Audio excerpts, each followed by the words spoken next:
Welcome to Washington Today on C-SPAN Radio for Thursday, March 27, 2025. Health and Human Services Secretary Robert F. Kennedy Jr. announces a reorganization and downsizing of his department, calling the current setup a sprawling bureaucracy.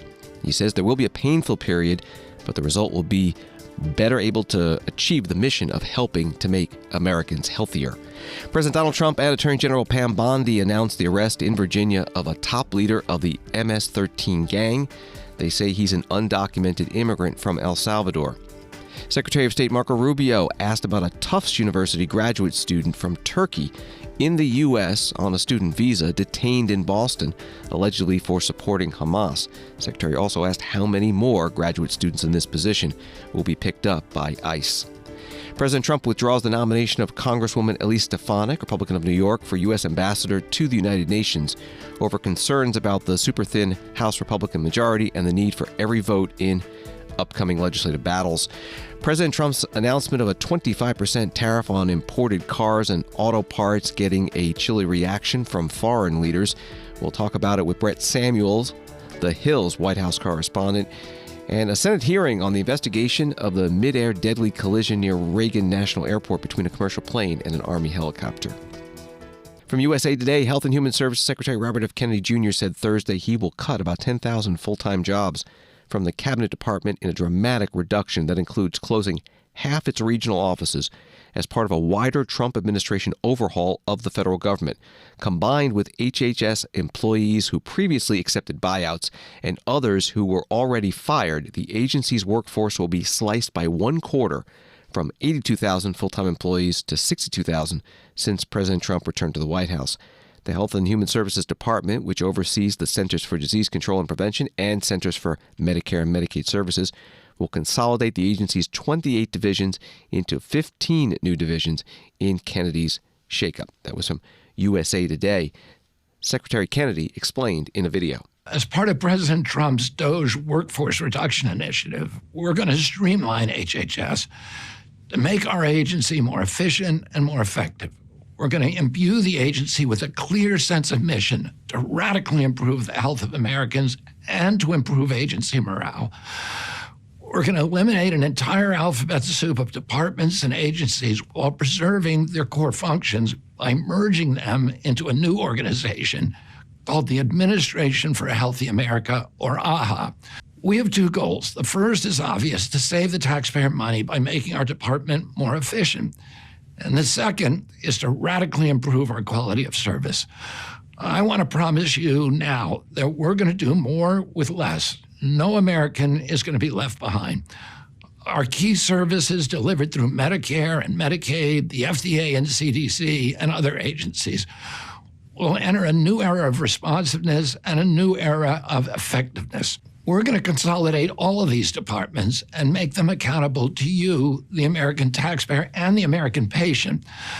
These goals will honor the aspirations of the vast majority of existing HHS employees who actually yearn to make America healthy.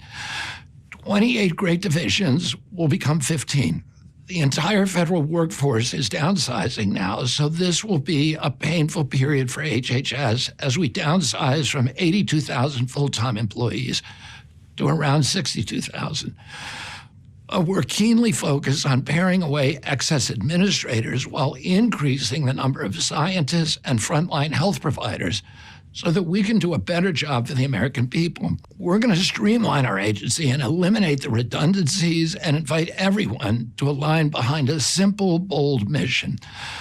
I want every HHS employee to wake up every morning asking themselves, what can I do to restore American health today? I want to empower everyone in the HHS family to have a sense of purpose and pride and a sense of personal agency and responsibility to this larger goal. We're going to save taxpayers nearly $2 billion a year, and we're going to return HHS to its original commitment to public health and gold standard science. Health and Human Services Secretary Robert F. Kennedy Jr. in a video. The full video runs about 6 minutes. You heard about 2 minutes of it. From Fortune magazine, Beyond losing workers, Secretary Kennedy said he will shut down entire agencies, some of which were established by Congress decades ago. Several agencies will be folded into a new administration for a healthy America, Kennedy said. Those include the Health Resources and Services Administration, which oversees and provides funding for hundreds of community health centers around the country, as well as the Substance Abuse and Mental Health Services Administration, which funds clinics and oversees the National 988 hotline. Both agencies pump billions of dollars into on-the-ground work in local communities. That was from Fortune magazine. The Senate Minority Leader Chuck Schumer, Democrat from New York, spoke on the Senate floor today about the Secretary's announcement. This morning, the Wall Street Journal reported that Donald Trump and Secretary Kennedy are planning to cut 10,000 jobs at HHS. Let's be very clear what these layoffs represent: an assault on Medicare, an assault on Medicaid, an assault on families and consumers from one corner of the country to the next. When you fire people who provide Medicare and Medicaid, that is the same as a benefit cut. When you fire people who prevent the spread of diseases like measles, America will get sicker. Schools will get sicker. People, families will suffer. Mass layoffs to Medicare workers will not make things more efficient. Mass layoffs to Medicaid workers will not make things more efficient. It is more sabotage, just like the attacks on Social Security. Donald Trump and Secretary Kennedy should reverse this attack on Medicare and Medicaid immediately. And where are our Republican colleagues? They say they want to protect Medicare. Some of them are worried about cutting Medicaid. We heard them say it. Well, when you cut 10,000 employees from HHS, you are cutting Medicare and Medicaid in terms of the benefits people will receive. Similar to what they're doing on Social Security. They don't say outright they're going to eliminate it, but they try to strangle it. They try to strangle it, and the American people suffer. So that happened on Social Security yesterday. Yesterday, after a huge wave of public outrage, the Social Security Administration temporarily delayed its plan to cut phone services for seniors and people with disabilities. But this is only a 2-week delay. This is not stopping it. It's just delaying it because of the outrage, hoping it'll subside. But it won't. Americans from one end of the country to the other want to keep their Social Security. The outrage will not stop because they know that Donald Trump, Elon Musk, and Doge want to cut or even eliminate, as Musk said, Social Security. Senate Minority Leader Chuck Schumer, Democrat of New York, on the Senate floor. Government Executive Magazine, reporting on the reorganization of the Health and Human Services Department, writes that employees at HHS received no warning prior to the department's announcement, according to several who spoke to government executive, and largely did not receive any follow-up information after it went out.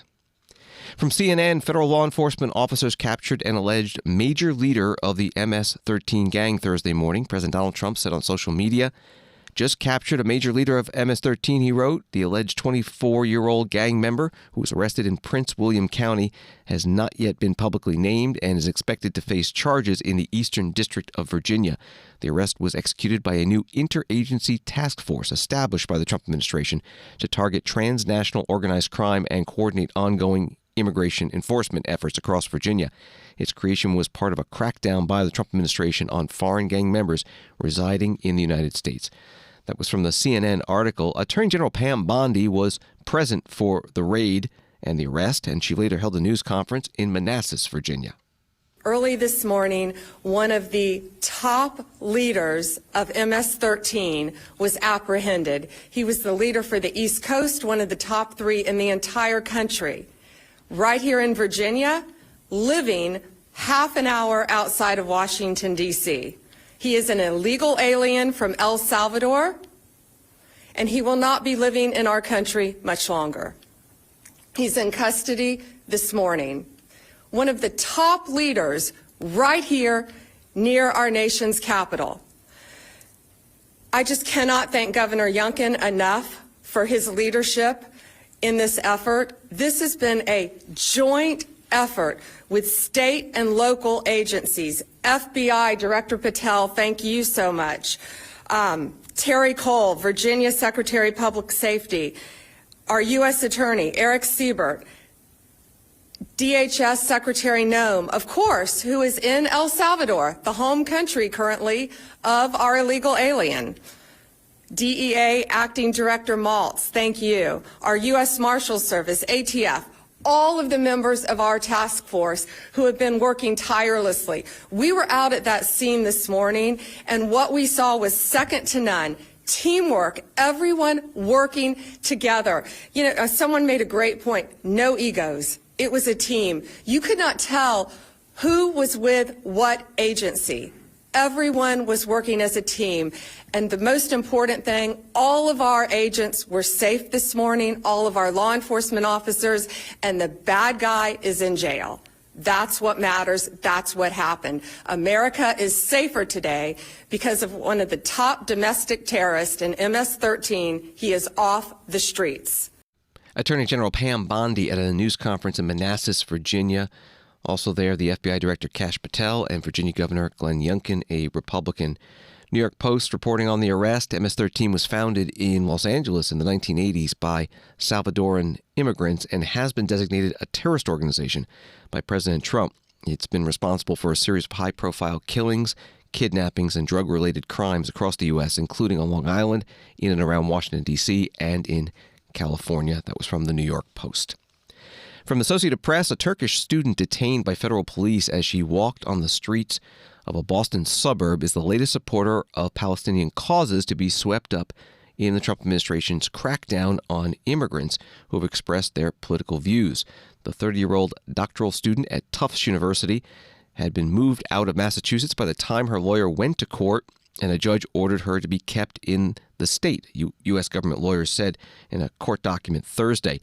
A senior Department of Homeland Security spokesperson said federal authorities detained her and revoked her visa after an investigation found she had, quote, engaged in activities in support of Hamas, a foreign terrorist organization that relishes the killing of Americans. Reporting from Associated Press, Secretary of State Marco Rubio asked about this case during a news conference in Guyana with that country's president. Humayra Pamuk from Reuters. Mr. Secretary, a Turkish student in Boston was detained and handcuffed on the street by plainclothes agents. A year ago, she wrote an opinion piece about the Gaza war. Could you help us understand what the specific action she took led to her visa being revoked? Yeah, and what was your State Department's role in that process? We revoked her visa. It's an F1 visa, I believe. We revoked it, and here's why. And I'll say it again. I said it everywhere. Let me be abundantly clear, okay? If you go apply for a visa right now, anywhere in the world, let me just send this message out.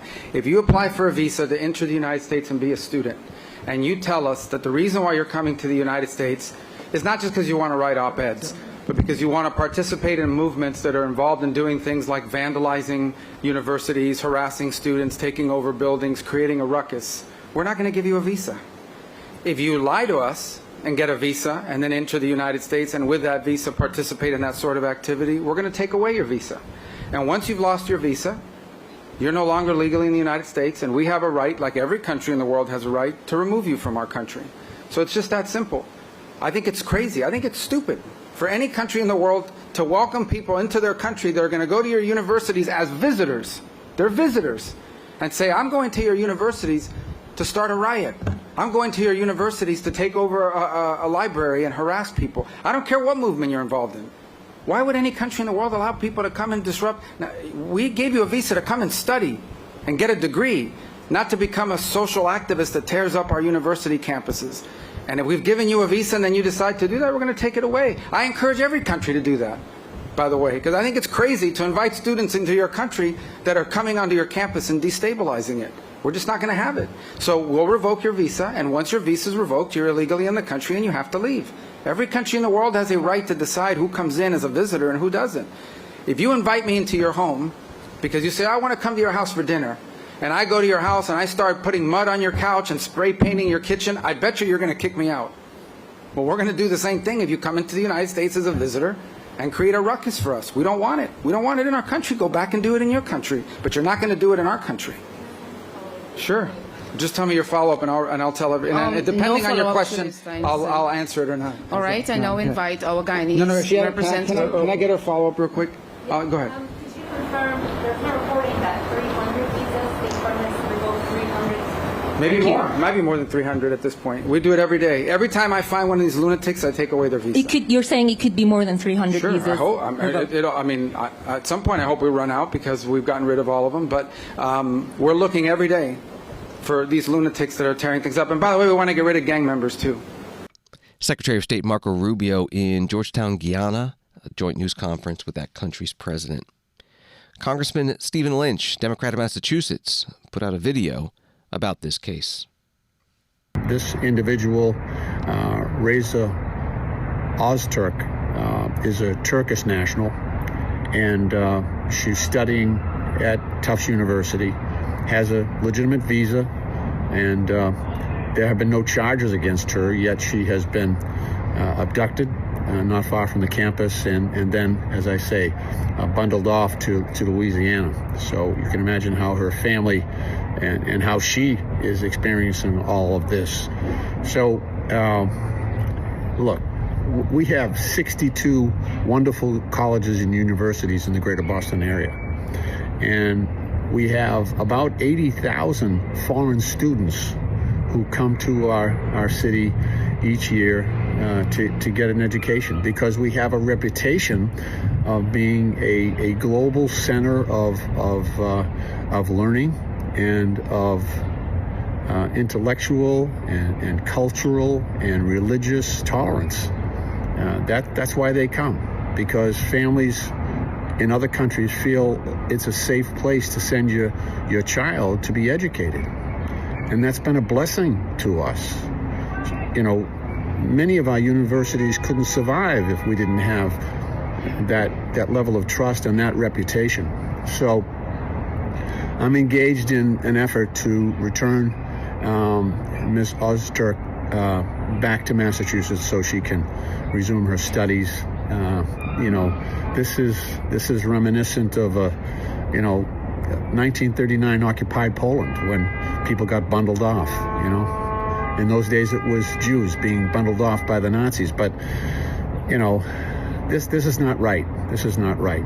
This is not protecting us from criminal aliens or gang members. This is just abducting innocent students who have come here to Boston for learning. Congressman Stephen Lynch, Democrat of Massachusetts, posting that video. University of Alabama says one of its doctoral students has been arrested by ICE, Immigration and Customs Enforcement. The school's student newspaper, the Crimson White, identifying the student as an Iranian national, Alireza Daroudi, in the U.S. on a student visa. University of Alabama College Democrats putting out a statement. Our fears have come to pass. Donald Trump, Tom Homan, and ICE have struck a cold, vicious dagger through the heart of UA's international community. In Washington, D.C., the Senate Education Committee held a hearing today about anti-Semitism on college campuses. The committee chair, Bill Cassidy, Republican of Louisiana, asked two of the witnesses about the Trump administration's approach compared to the previous Biden administration. You'll hear from Rabbi Levi Shemtov, American Friends of Lubavitch Executive Vice President, and Charles Asher Small, Institute for the Study of Global Anti-Semitism and Policy, Founding Director and President. Rabbi Shemtov, a quick assessment, the Biden administration versus Trump assessment, Trump administration's efforts to combat the anti-Semitism that we've seen. Well, I will say that the Biden administration did make special efforts, which were unprecedented, in bringing together a broad array of Jewish communal leaders, and had top representation at the meetings, including White House principals, one of whom himself is Jewish. I said at that meeting, and I say again here today, that even though they had a whole of government approach, and it was unprecedented, they did allow to seep in a way which I felt drilled a little hole in the boat, the views of people who are downright anti-Semitic and those who sought to weaken IRA for the sake of weakening it. They didn't strengthen the fight against anti-Semitism. But we must say that the effort in and of itself was a good step.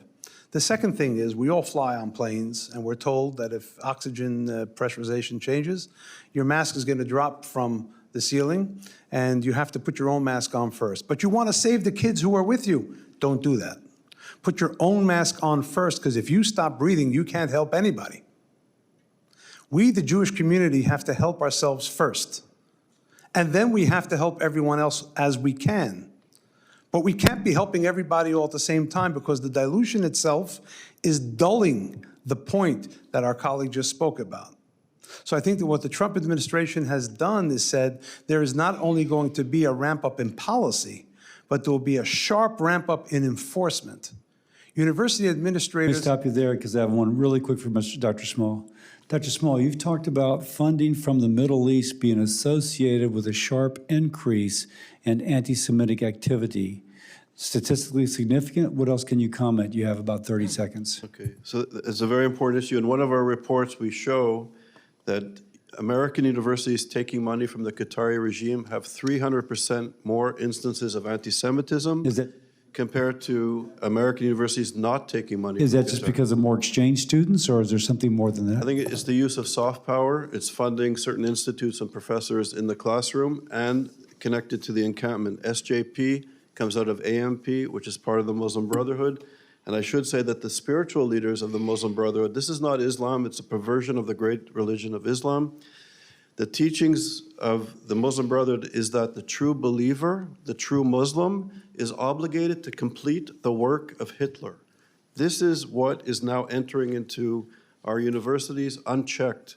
And we're calling for investigations into the funding of these anti-democratic, anti-American, sexist, homophobic, and genocidal anti-Semites funding our universities. Charles Asher Small from the Institute for the Study of Global Anti-Semitism. Another witness, Rabbi Levi Shemtov, American Friends of Lubavitch, Executive Vice President. Question by Senator Bill Cassidy, Republican of Louisiana, Chair of the Health, Education, Labor, and Pensions Committee, at today's hearing on anti-Semitism on college campuses. Reuters reporting on the 60 colleges and universities that received a letter this month from the Trump administration's education department that warned that Donald Trump's administration would not tolerate anti-Semitic acts in institutions that did risk losing federal government funding. Reuters writes that nearly a third, 19 in total, of the academic institutions under investigation for anti-Semitism by the Trump administration had already resolved earlier complaints or had never been subject to such complaints at all, according to 31 colleges' responses to Reuters' queries and an analysis of publicly available records maintained by the Education Department's Office for Civil Rights. Also today, the U.S. House passed legislation requiring colleges and universities to report foreign gifts and contracts valued at $50,000 or more, down from the current $250,000. The bill bans donations from China, Russia, North Korea, Iran, and other countries of concern to the U.S. The bill passed by a vote of 241 to 169. 31 Democrats voted yes, 1 Republican voted no. The bill now heads to the Senate. From USA Today, President Donald Trump said Thursday he is withdrawing the nomination of Congresswoman Elise Stefanik, Republican of New York, to be the ambassador to the United Nations, amid growing concerns from Republicans about holding on to their narrow majority in the U.S. House. Trump announced the withdrawal in a post on Truth Social shortly after the Senate Foreign Relations Committee chairman, James Risch, Republican of Idaho, told reporters the White House informed him of the decision. President Trump writing, with a very tight majority, "I don't want to take a chance on anyone else running for Elise's seat. The people love Elise, and with her we have nothing to worry about come Election Day. There are others that can do a good job at the United Nations. Therefore, Elise will stay in Congress, rejoin the House leadership team, and continue to fight for our amazing American people." Congresswoman Stefanik had stepped down as House Republican Conference chair, fourth in line in leadership, when she was nominated. From the New York Times, Attorney General Pam Bondi signaled on Thursday that there was unlikely to be a criminal investigation into the sharing of military operation details in an unsecured text group, declaring that the specifics of when fighter jets would depart and when bombs would fall were not classified. Ms. Bondi, speaking at a news conference in Virginia, was asked about the public debate surrounding Defense Secretary Pete Hegseth after he sent details of a coming attack on rebels in Yemen to senior administration officials in a Signal Group chat that accidentally included a magazine editor. That was from the New York Times article. Here's the question to the Attorney General. In terms of the signals chat controversy that's going on, is DOJ involved at this point? If so, why? If not, why not? Well, first, it was sensitive information, not classified, and inadvertently released. And what we should be talking about is it was a very successful mission. Our world is now safer because of that mission. We're not going to comment any further on that. If you want to talk about classified information, talk about what was at Hillary Clinton's home that she was trying to bleach bit. Talk about the classified documents in Joe Biden's garage that Hunter Biden had access to. This was not classified information, and we are very pleased with the results of that operation and that the entire world is safer because of it. Attorney General Pam Bondi at a news conference. There's a story from State's newsroom. The chairman and ranking member of the U.S. Senate Armed Services Committee sent a letter to the Defense Department Inspector General on Thursday asking the independent watchdog to open an investigation into top officials' use of the Signal Chat app to discuss plans for bombing Yemen. Mississippi Republican Senator Roger Wicker and Rhode Island Democratic Senator Jack Reed wrote that the group chat, which somehow inadvertently included Jeffrey Goldberg, editor-in-chief of The Atlantic, warranted further inquiry. They wrote, this chat was alleged to have included classified information pertaining to sensitive military actions in Yemen. If true, this reporting raises questions as to the use of unclassified networks to discuss sensitive and classified information, as well as the sharing of such information with those who do not have proper clearance and need to know. Reporting from State's newsroom. The House Minority Leader Hakeem Jeffries, Democrat from New York, said at a news conference today they have been calling for the resignation of Defense Secretary Pete Hegseth. We're in the middle of a fight right now as it relates to Pete Hegseth.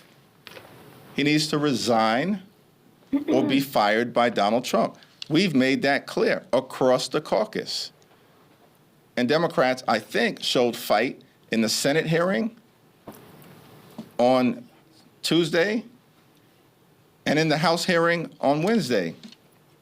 Our veterans have stood up to push back against this stunning national security breach. That's a fight that we're in right now. Are we on the sidelines? Have we been silent about this scandal? Signal.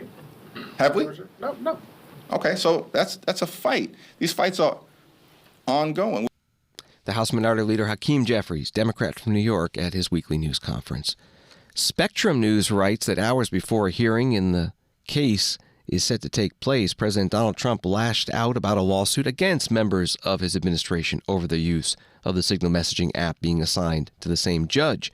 At the center of his wrath amid the legal battle over the administration's attempt to deport some Venezuelan migrants.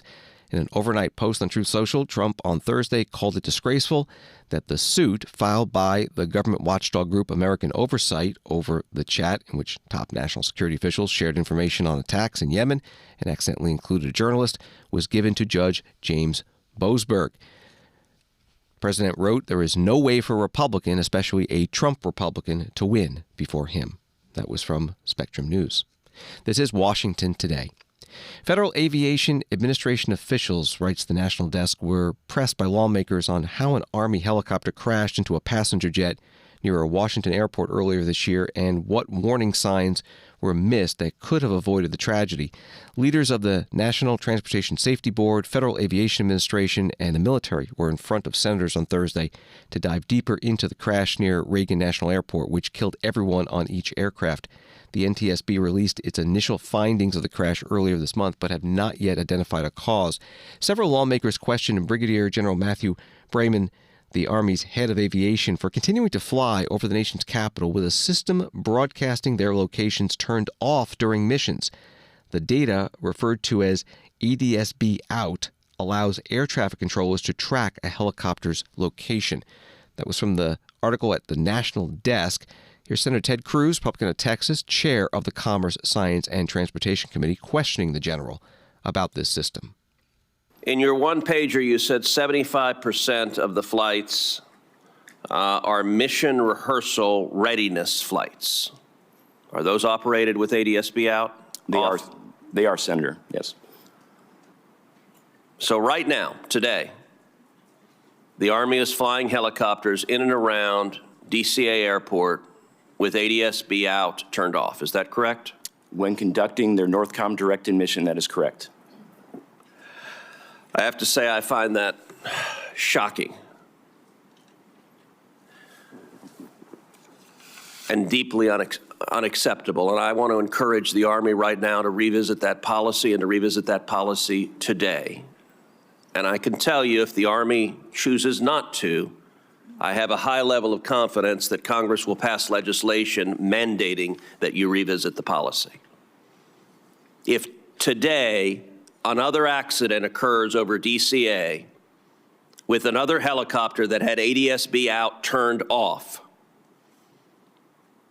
the Army will have very direct responsibility for that. And I am at a loss to come up with any justification for risking the lives of the traveling public with that decision. You can't change the decisions made yesterday, but you can change decisions made forward. Senator Ted Cruz, Republican of Texas, questioning Brigadier General Matthew Bremen, U.S. Army Aviation Director, at today's hearing.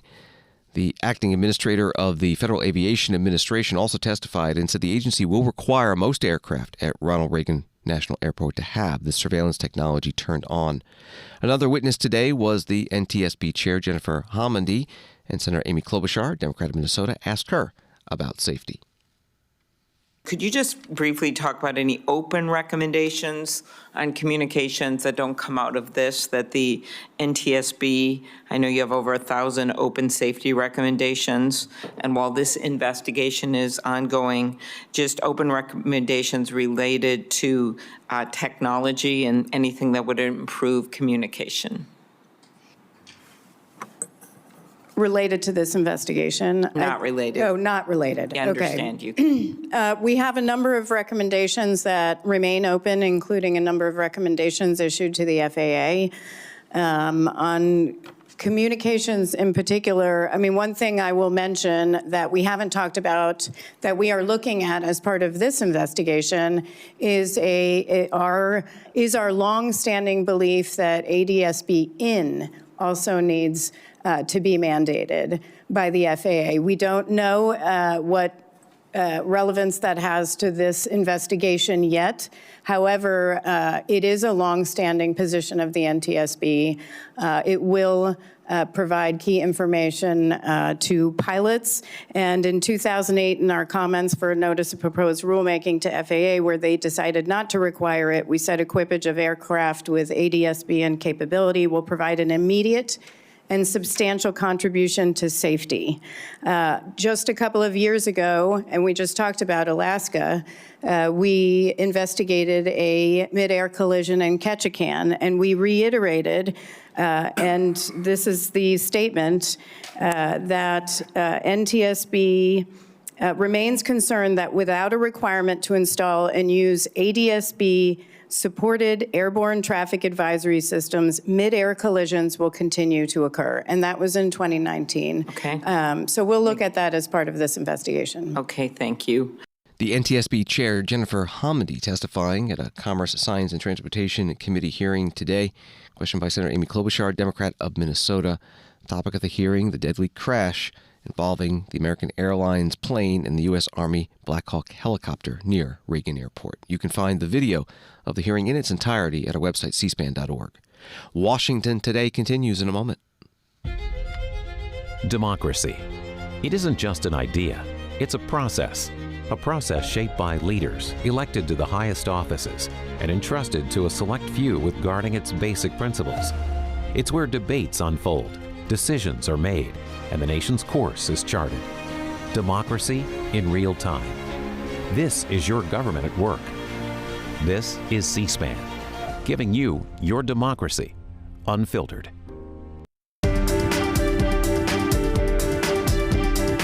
Welcome back to Washington Today, available as a podcast wherever you get your podcasts and on the free C-SPAN Now mobile app.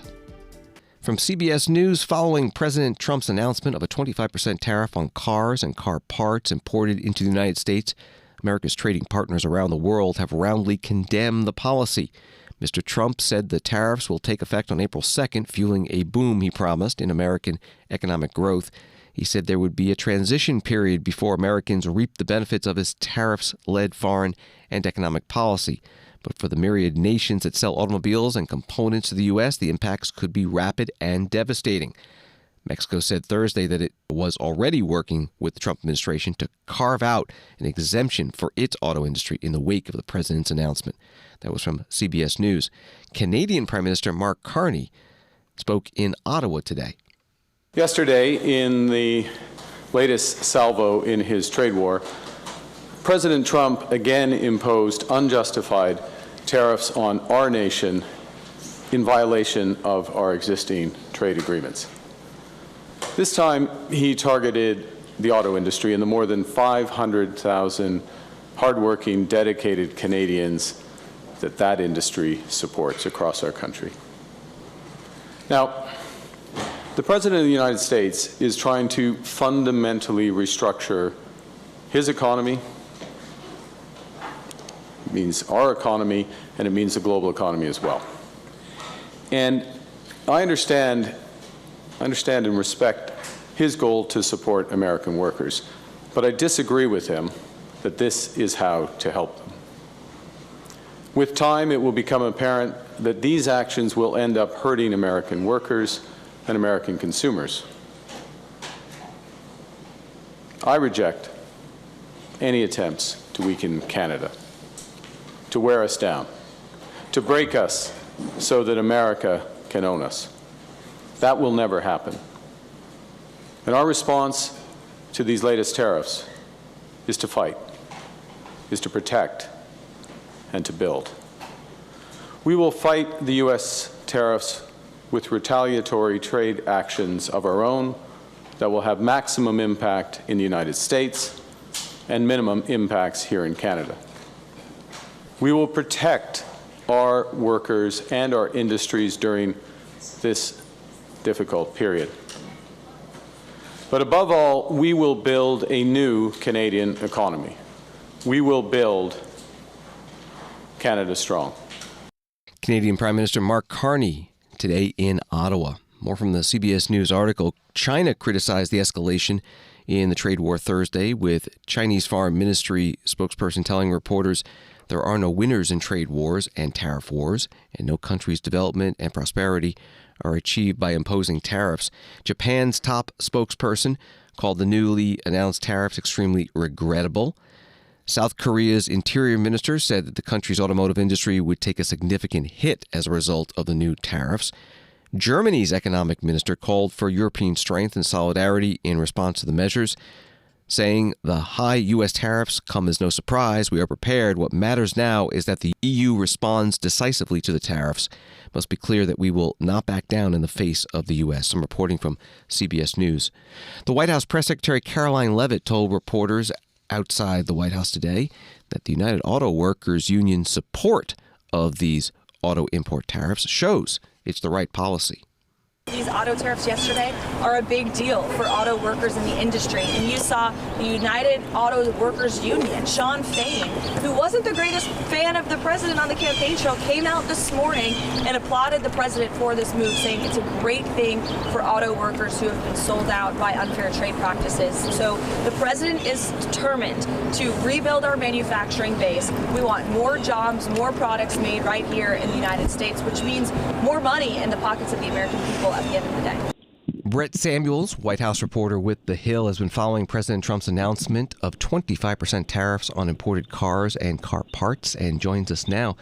Thanks for being with us. This announcement on Wednesday was with only a few hours' notice. Why now?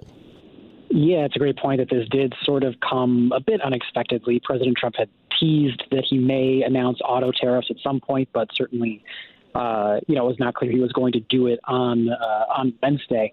The timing does align. These are going to take effect on April 2nd. They'll start collecting these tariffs on April 3rd. The president says the timing does align with these reciprocal tariffs that he is imposing on other countries. So certainly I think that timing had something to do with it, that this is all being sort of unveiled at the same time. So what has been the reaction from car makers, U.S. businesses, the stock market, other countries? Yeah, certainly I would say that the response has not been overwhelmingly positive. I think it's fair to say, other countries certainly are frustrated by this, especially given the fact that car manufacturing is so specialized now that, certain parts are made in certain countries and sent to other countries for final assembly. So other countries, I think, are bracing for responses of their own and for this to sort of rattle, the car manufacturing business. Certainly companies, I think, are frustrated by this. This is going to potentially complicate their supply chains and, stock markets. We saw stocks tumble a bit on this news. And as far as consumers go, the expectation is this will lead to an increase in prices. So all around, I think some frustration, but certainly the president sees this as a way to bring manufacturing back to the United States. So when do these tariffs on imported cars and parts begin, and when will American consumers see a difference if they go to buy a car? Yeah, so these tariffs on autos are expected to take effect on April 2nd, so next Tuesday. So next week, I think, is when we'll really start to see this take effect in full. And I think that the potential increase in price that is expected to result from this will take place pretty quickly. I talked to one economist who said, if you were to go to buy a car tomorrow, the price would already probably be a little higher than it would have been if you had gone last week. So, certainly sellers are going to react to this pretty quickly, I think, and we'll see the consequences fairly soon. We're talking with Brett Samuels, a White House reporter with The Hill. The president has been speaking about April 2nd as the date when retaliatory tariffs on other nations will take effect. But we've heard different previews about how extensive they will be. What's the latest there? Yeah, so the latest out of the White House is actually that the president and his aides have said that these reciprocal tariffs may not be quite as harsh as some folks are expecting. So maybe a sign that, it won't be quite as punitive as some folks were initially expecting would happen here, that, they may not take into account all the factors like currency manipulation and wage suppression and other things that they had teased would be included in these reciprocal tariffs. So a sign that, they are going forward next week, but that maybe they won't be quite as dramatic as some folks had been bracing for. President talks about imposing tariffs, saying maybe he'll be more lenient in some cases. A good time to ask, under what authority is he doing this? Yeah, so the president has invoked this trade power under the auspices of essentially a national security issue that, he's able to cite national security reasons that he can then unilaterally impose these tariffs. Typically, tariffs require some kind of investigation or congressional action for them to go into effect to sort of validate them. But Trump is using executive authority for a lot of these tariffs where, essentially he's saying that there's a national security reason that, U.S. markets or whatever it may be are under threat from outside sellers, outside countries. And that is sort of giving him the authority here to take these sweeping actions on his own and with the Department of Commerce without going to Congress first. Brett Samuels, White House reporter with The Hill. Find his articles at thehill.com. Thank you very much. Thanks so much for having me. Senator Catherine Cortez Masto, Democrat of Nevada, brought up tariff policy at today's Senate Banking, Housing, and Urban Affairs Committee hearing with nominee for Assistant Treasury Secretary Luke Pettit. Talk to me about these tariffs. We have currently imposed tariffs on Canada. What's the short-term impact? Thank you, Senator. The impact of tariffs in the short run may increase the prices of the imported goods, but the objective of these tariffs in the long run is to help incentivize more manufacturing here in the United States. And if they impose more costs here for our companies, and companies pass that cost on to the consumers, which I have seen publicly they intend to do, is that higher cost for the American consumer? Higher prices? In the short term, they could lead to higher prices on imported goods. So you would agree with Canada's billboards that are in Nevada and across the country now that say tariffs are a tax on your grocery bill in the short term? I'm not sure of the volume of imports of various produce and goods, but I would say that the intent of these tariffs is to help reshore. And I know the intent. Let's talk about the short-term impacts. Would you agree, along with Canada, who has a billboard now in Nevada, tariffs are a tax on hardworking Americans? You just basically said that's the ultimate result. Would you agree? I believe that the effect of tariffs is very different than a tax on Americans, but it could lead to higher prices on certain imported goods here in the United States. To Americans? Yes, ma'am. If the companies pass the cost on to the Americans? Yes. Okay, thank you. Senator Catherine Cortez Masto, Democrat of Nevada, questioning Assistant Treasury Secretary nominee Luke Pettit at today's Senate Banking, Housing, and Urban Affairs Committee hearing. There were other nominees testifying, including Paul Atkins, who's up for chair of the Securities and Exchange Commission, the SEC. Entrepreneurs, businesses, and individuals here at home and across the globe are eager to invest in America now that President Trump is at the helm. Yet the current regulatory environment for our financial system inhibits investment and often punishes success. Unclear, overly politicized, complicated, and burdensome regulations are stifling capital formation, while American investors are flooded with disclosures that do the opposite of helping them understand the true risks of an investment. It is time to reset priorities and return common sense to the SEC. I'm eager to get to work for American markets and investors. Should I be confirmed, my goal will be to ensure that the United States is the best and most secure place in the world to do business, and for Americans to invest their hard-earned dollars to save and provide for their future. SEC Chair nominee Paul Atkins at today's Senate Banking Committee confirmation hearing.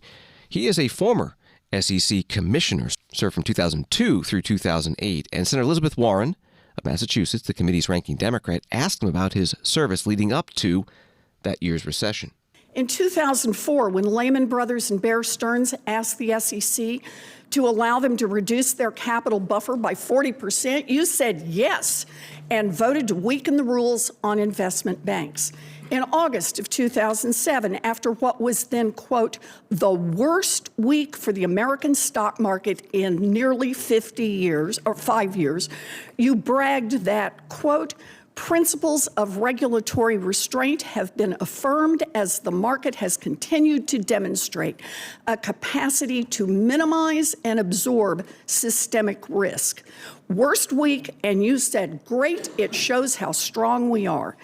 And then days after Bear Stearns' collapse in March of 2008, you made fun of people who thought we needed stronger financial regulations, claiming they were, quote, wallowing in a period of irrational pessimism. And you said that, quote, regulators must not stand in the way of investors and market participants sorting this situation out. Yeah, it sorted itself out with the biggest crash since the Great Depression. So, simple question, Mr. Atkins, were you wrong? Senator Warren, there are many, as we saw on the Congressional Oversight Panel for TARP, there were many causes for the problems there with that subprime mortgage crisis. Yeah, but I'm asking about whether you were wrong about deregulation. No, I don't believe so. I think that was. Well, both the SEC Inspector General and the Bipartisan Financial Crisis Inquiry Commission said that the SEC's deregulation of investment banks contributed to the crisis. If you haven't done it yet, I recommend that you read this, Mr. Atkins.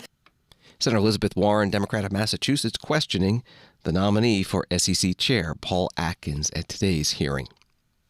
The Senate today voted to repeal a Biden administration Consumer Financial Protection Bureau rule to cap large banks and credit unions' overdraft fees. The vote was 52 to 48. One Republican voted no with the Democrats, Josh Hawley of Missouri.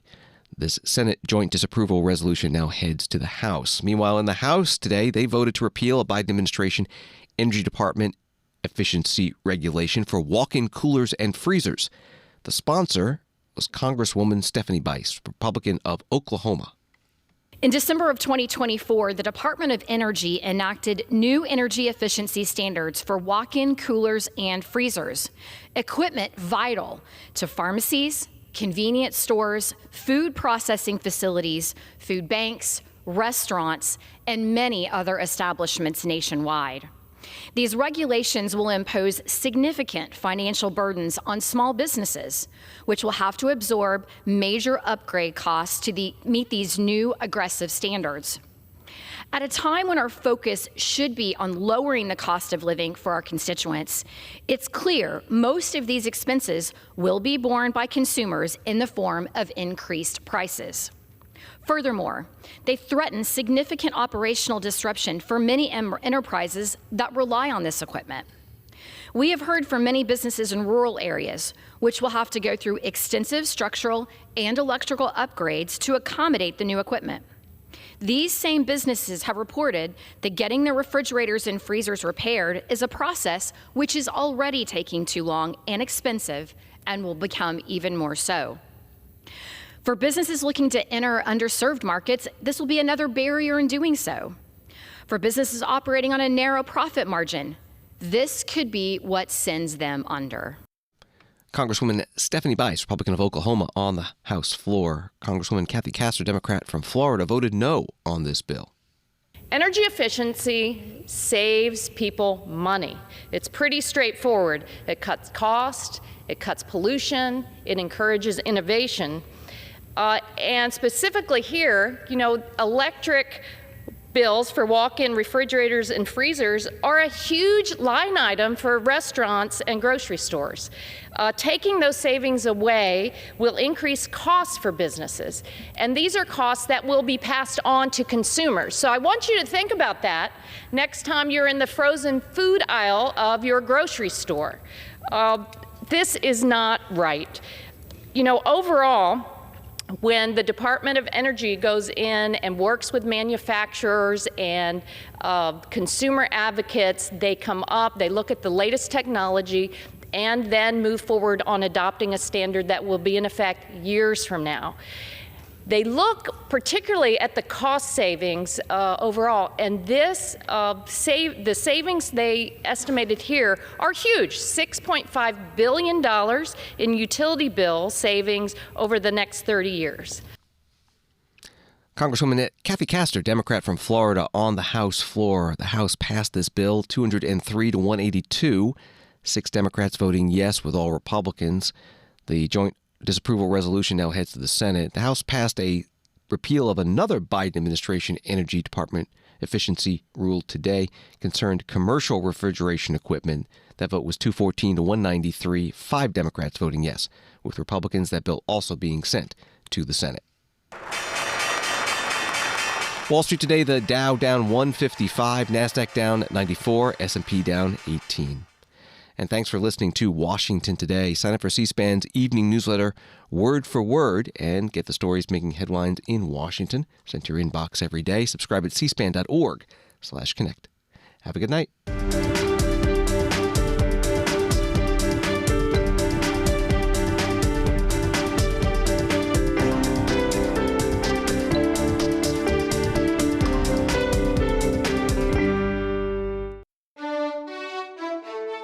C-SPAN's Washington Journal, our live forum inviting you to discuss the latest issues in government, politics, and public policy from Washington, D.C. to across the country. Coming up Friday morning, we'll talk about the future of Social Security and DOJ's potential impact on the daily operations of the Social Security Administration with AARP's Bill Sweeney. And Tax Foundation senior economist Erica York discusses efforts to extend President Trump's 2017 tax cuts and the congressional budget reconciliation process. C-SPAN's Washington Journal. Join the conversation live at 7 Eastern Friday morning on C-SPAN, C-SPAN Now, our free mobile app, or online at cspan.org.